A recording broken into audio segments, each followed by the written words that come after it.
Save as की short की याद है जी किसी को? Control shift S.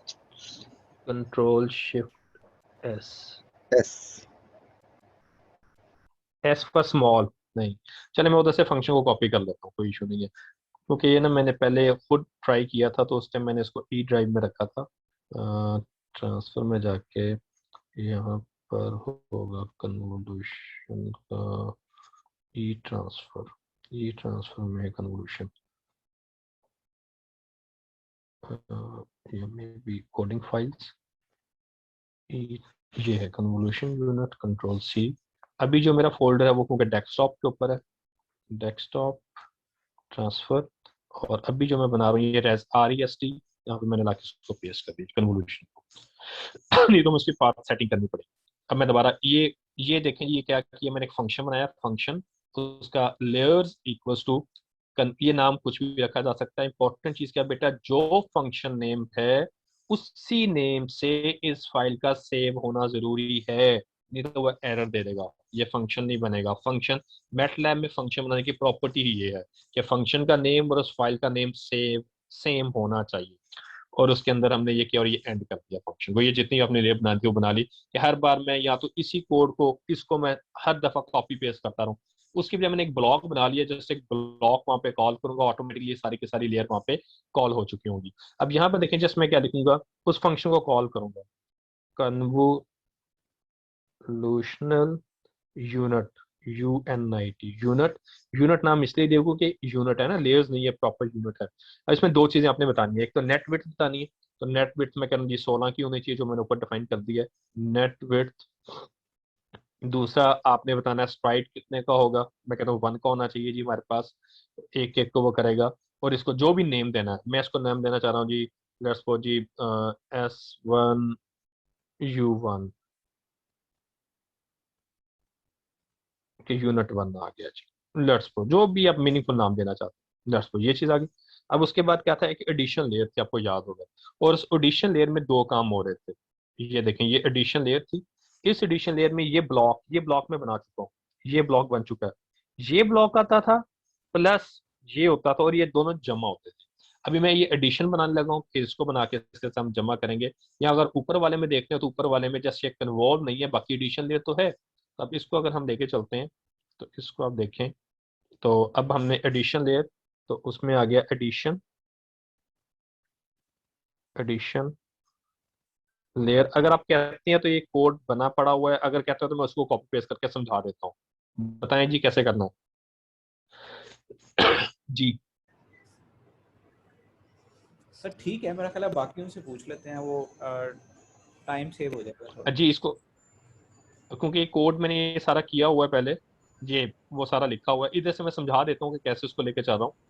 तो ये कन्वोल्यूशन यूनिट आ गया, ये एडिशन लेयर आया, इसमें कितने एडिशन होनी है, कितने हैं, दो ऐड होनी है, 3 होनी है, 4 होनी है, कितनी होनी है। तो इधर दो, मेरे पास रोज दो जमा हो रही है ना, रोज मेरे पास ब्रांचेज आके, तो 2, इसको नाम क्या दिया जी, ऐड 1 1, मैं यूनिट 1 और 1।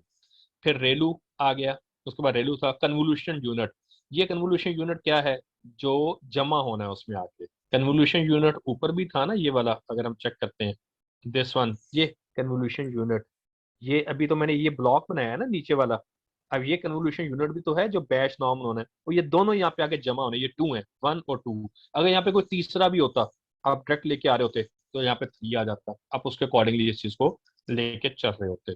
अब इस केस में हम इसको लेके चलते हैं, तो हमने ये देखें ये किया जी एडिशन लेयर। अब ये कन्वोल्यूशन आ गया, एडिशन लेयर 2 ऐड 1 2, इसका नेम हम चेंज कर रहे हैं रेलू, ये आ गया। कन्वोल्यूशन अगले पे जब आए हैं तो यहाँ पर मैं उसके नंबर ऑफ चैनल्स को बढ़ा दिया, 2 टाइम्स वो कर दिया। ठीक है जी, ये स्ट्राइड है, बढ़ाना ये 1 करना आपकी मर्जी है, एंड सो ऑन। मैं इसको ये आपने वो क्या किया, इस चीज को आपने वो कॉपी पेस्ट कर दिया, जस्ट नेम आपने उसको चेंज करते रहना। मतलब अगर आपने ये एक चीज लिख ली है, ये देखें यही चीज कॉपी पेस्ट हो रही है ना, कॉपी पेस्ट नेम चेंज कर लें, ये क्या बन गया जी, S2 बन गया। ये ऐड 2 2 2 2 2, कॉपी पेस्ट करें ये 3 बन गया। उतने आपके पास लेयर्स आ रही है ना, layer 1 layer 2 layer 3 layer 4 layer 5, up to you. तो एंड पे आके आपने क्या किया, एवरेज पोलिंग मेथड यूज किया है, कितनी की विंडो साइज रखनी है, ये ऑड इवन कुछ भी हो सकता है। तो मतलब 8 मीन 8x8 की विंडो होगी, जिसमें से वो क्या करेगा, एवरेज पुल करके एक वैल्यू देगा जो उसकी एवरेज वैल्यू होगी। तो इससे उसकी डिमेंशन क्या होती है, रिड्यूस हो रही होती है। फुली कनेक्टेड लेयर, आपकी जो क्लास है, यहाँ पे इंपॉर्टेंट चीज है, जो मेरी है वो बाइनरी है तो 2 आएगा, अगर आपके 10 है तो 10 होगा, डेसिमल नंबर है जो भी है, तो जितनी क्लासिफिकेशन है उतनी आप लेकर चलो। सॉफ्ट मैक्स आ गया और उसके बाद क्लासिफिकेशन आ गया। अब इस ग्राफ को अगर आप डिस्प्ले करना चाहते हैं फिलहाल, अभी मैं नीचे वाले को कमेंट कर रहा हूँ, यहाँ तक मैं शो करता हूँ, आगे बाद में चलता हूँ। अब यहाँ तक अगर मैं इसको प्ले करता हूँ, हम इसको रन करके मैं आपको आउटपुट दिखाता हूँ। इसके बाद इसका मैं क्विक वे भी बताऊंगा, लेकिन उसमें इतनी ज्यादा वो हम नहीं लेके चल सकते। अब लेट्स सपोज अगर हम इसको व्यू करते हैं, अब ये देखें जी, डिस्प्ले क्यों नहीं किया, एल, अच्छा एलपी ग्राफ, ठीक है, ये एलपी ग्राफ आपके पास आ गया। अभी मैंने इसको व्यू नहीं किया।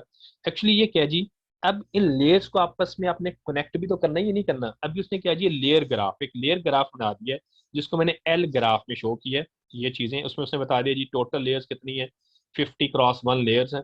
ये लेयर्स हैं, पहली इनपुट है, फिर कन्वोल्यूशनल है, फिर बैच है, फिर रेलू। इस पर क्लिक करेंगे तो उसकी डिटेल बता देगा कि ये कितना फिल्टर साइज है, 3x3, number of filter 16 and so on. ठीक है जी, ये आप यहाँ से भी इसको चेक कर सकते हैं। ये वो हमने जो ऊपर सेट किया है ना, उससे उसके जस्ट इसके लेयर ग्राफ बना दिया और कुछ भी नहीं किया। अब एक्चुअली इनके तो कनेक्शन भी तो होने हैं, ठीक है, ये उनके नेम आगे देखे ना, इनपुट आगे कन्वोल्यूशन इनपुट में जाएगा, कन्वोल्यूशनल आगे बीएन में जाएगा, बीएन वाला रेलू में जाएगा, रेलू वाला पहले यूनिट में जाएगा, पहले यूनिट वाला इसमें जाके अब वो तमाम के क्या करेगा, वो कनेक्शन स्टैब्लिश करेगा। अब हम इसकी तरफ आते हैं। अब मैं इसको यहाँ पे स्टॉप करता हूँ, पहले आपको कोड समझा दूँ। अब यहाँ पर आपने क्या करना है जी, आपने उन लेयर्स को कनेक्ट करना है। ठीक है जी, मैं यहाँ पे इसको जरा प्लॉट करता हूँ जस्ट आपके लिए। ये देखिए मैं इसको जरा प्लॉट कर रहा हूँ ताकि आपको पता चले अभी कैसा है और बाद में कैसा होगा। अच्छा, ये अगर जस्ट फिगर भी लिख लेंगे तो ये एक्सेप्टेबल है। जस्ट उसमें एक छोटा सा फर्क होता है, उसकी ये सेटिंग्स जो हमने की हुई है वो भी बता देता हूँ। फिलहाल मैंने अभी जो लेयर बनाई है उसको व्यू करवाता हूँ, वो आपको दिखाता हूँ कैसा है। ये देखें जी, ये उसने अभी उसने क्या किया है, ये देखें उसके ना साइज एक्सटेंडराइज नहीं बनाया। मैं इसको जूम कर रहा हूँ, अभी तक उसने यूं बनाया, देखें इनपुट कन्वॉल्व इनपुट, तो वो सेपरेट नहीं किया। मैं ये चाहता हूँ कि यहाँ पर क्या था कि रेलू के बाद एक लाइन यहाँ पर आ रही थी, उसके बाद पूरा यूनिट मल्टीप्लाई होता था, यहाँ पर एक लाइन होती थी वो जमा होता था, फिर वो क्या बनता था, रेजिडियो नेटवर्क बनता था। ये अभी तक रेजिडियो नेटवर्क नहीं है, ये एक सीरीज नेटवर्क बन गया है कि ये मैंने जस्ट लेयर को डायरेक्टली कनेक्ट किया हुआ है लाइक दिस वन। अब मैंने इसको उस तरह लेके चलना है। अगर आप ये जस्ट प्रॉपर्टीज रखेंगे ना, उससे क्या होगा, इससे जस्ट फर्क इतना होगा, जब जो उसको अपीयर करेगा ना, वो उसको प्रॉपर आपको एक ये उसके कोऑर्डिनेट्स हैं एक्स एक्सिस के, उसको नॉर्मलाइज करके, मतलब ये मेरी विंडो की रेजोल्यूशन 0.2 0.2 0.6 0.6, मतलब विंडो पे ये देखें, ये प्रॉपर उसने यहाँ पे शो कर दिया। अगर मैं इसको थोड़ा सा चेंज कर देता हूँ, लेट्स सपोज जैसा आपको सुनाने के लिए 0.6 0.6, तो इसको कहीं टॉप पर ले जाएगा, यहाँ पर कहीं जाके शो करेगा। तो वो जस्ट ये डिस्प्ले के लिए है, कहाँ ये देखें कहाँ पे शो किया उसने, उस डिमेंशन पर जाके उसने शो किया है। तो ये बस जस्ट उसकी रिप्रेजेंटेशन है, उससे अपने कंफ्यूज नहीं होना। अगर जस्ट फिगर लिखेंगे तब भी आ जाएगा, कोई फर्क नहीं पड़ता इस चीज से। अच्छा, अब आपने क्या करना है बेटा, अब हमने एडिशन लेयर में 2 इनपुट थी, ये इंपॉर्टेंट है जो मैं अब करने लगा। अब हमारा जो काम था वो ये था, अगर मैं इधर आऊं, इस वाले मॉडल पे आऊं, यहाँ पर आके अगर आपको दिखाऊं थोड़ा सा, इसको जूम आउट करते हैं। ये देखें, इसमें हायरार्की ये थी बेटा, पहले ये मैक्स पूल तक आया, उसके बाद ये वो ब्लॉक लगा पूरे का पूरा, ठीक है, और इसके पैरेलल ये एक और लेयर आई जो कन्वॉल्व वो बैच के साथ या डायरेक्टली इस एडिशन में जमा हो रही है। अभी तक ये सीरीज में शो हो रहा है, ये काम नहीं हो रहा। मैं ये चाहता हूँ जी, मैक्स पूल से एक आउटपुट जो है वो इस प्रोसीजर से आए और एक डायरेक्टली आ जाए, ये कन्वॉल्व होने के बाद आ जाए। ये कंसेप्ट बनेगा रेजिड्यू का। इसको कैसे लेके चलना है, अब एडिशन के अंदर दो चीजें जमा होनी है, एक ये वाला जिसको मैंने ब्लॉक का नाम दिया है, ब्लॉक, और एक ये वाली, ठीक है जी। अच्छा, इसको इधर आपने कैसे करना है, इस काम को कैसे करेंगे, ये देखें, एल ग्राफ को मैंने उसका नाम एल ग्राफ रखा हुआ है, तो L graph is equal to, देखें, कनेक्ट लेयर्स, किसकी लेयर्स को कनेक्ट करना है, एल ग्राफ की। अच्छा, कौन सी, अब देखें रेलू इनपुट, मैंने किसको लेके चलना है, अगर मैं इधर से आपको दिखाता हूँ बेटा, तो जो इनपुट का रेलू है ना ये वाला, इसके बाद जो मैक्स पूल, एक्चुअली वहां पे मैंने मैक्स पूल यूज नहीं किया, आप मैक्स पूल भी यूज कर सकते हैं, वहां पे मैंने डायरेक्टली रेलू से लेके चला हुआ हूँ। तो रेलू के बाद जो आउटपुट आ रही है उसको मैंने, एक को डायरेक्ट को लेके चलना है और एक उसके बाद जो ब्लॉक वाला है उसको लेके चलना, डन। अब जरा आप ऊपर आते हैं, आपने देखा जी आपने रेलू वाले को क्या नाम दिया था, ये देखें यहाँ पर आते हैं, तो आपने जो पहली लेयर थी उसको नाम दिया था रेलू INP, ठीक है जी। तो आप नीचे यही नेम यूज करेंगे, रेलू INP। और जो ब्लॉक के बाद आ रहा है, ब्लॉक के बाद आ रहा है उसको क्या नाम दिया है, S1U1, उसको ये नाम दिया हुआ है। अच्छा अब नीचे आते हैं, और किस लेयर में ऐड करना है, ये AD11 में ऐड करना है। ये तीन चीजें इंपॉर्टेंट है हमारे लिए। हम नीचे आए, हमने ये लिखा बेटा देखें, कनेक्टेड लेयर्स L ग्राफ किस में करना है, रेलू इनपुट को, रेलू इनपुट है ना पहली वाली, किस में ले जाके ऐड करना है, ऐड 1 1 में। बाय डिफॉल्ट अभी उसमें एक जमा हो रहा है, इनपुट 1, इसके दो ब्रांचेस होते हैं अगर आप इसको चेक करते हैं, एक होता है इनपुट 2, इसकी आप जब हेल्प लिखेंगे यहाँ पे कनेक्टेड लेयर, तो आपको डिस्क्रिप्शन बता देता है कि स्लैश के बाद आपने बताना होता है, इसमें दो ही होते हैं, इनपुट 1 इनपुट 2। बाय डिफॉल्ट वो इनपुट 1 होता है, अगर एक हो, अगर दो हो तो इनपुट 2, तो यहाँ पे इनपुट 2। तो आपने कहा जी दो है, IN2, IN1 IN2, इसके बाय डिफॉल्ट दो आर्गुमेंट होते हैं।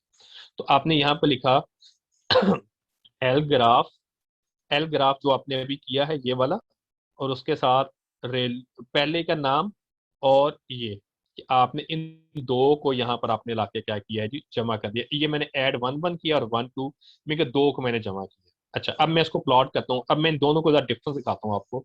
यहाँ पे ब्लॉक पॉइंट लगाता हूँ ताकि आपको थोड़ा सा क्लियर हो जाए। दिस वन, इसको मैंने रन किया। अब देखिए दो चीजें हैं, ये है एक, और एक मैं आपको दूसरा दिखाता हूँ। अब ये देखें, ये था एक्चुअल वाला जिसमें रेजिड्यू का कंसेप्ट यूज नहीं हुआ हुआ।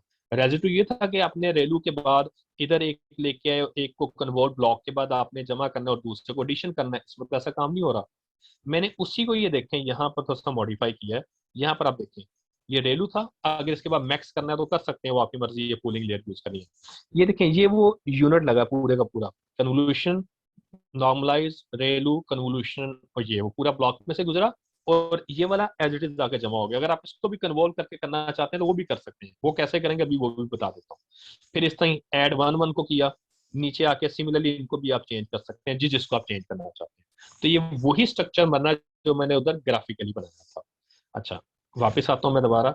अच्छा अब अगर आप किसी, अब अभी तक जो मेरे राइट साइड पे था उसमें कोई कन्वॉल्व और एक्टिवेशन नहीं था, मैं ये चाहता हूँ वहां पे कन्वॉल्व और पूलिंग भी यूज हो।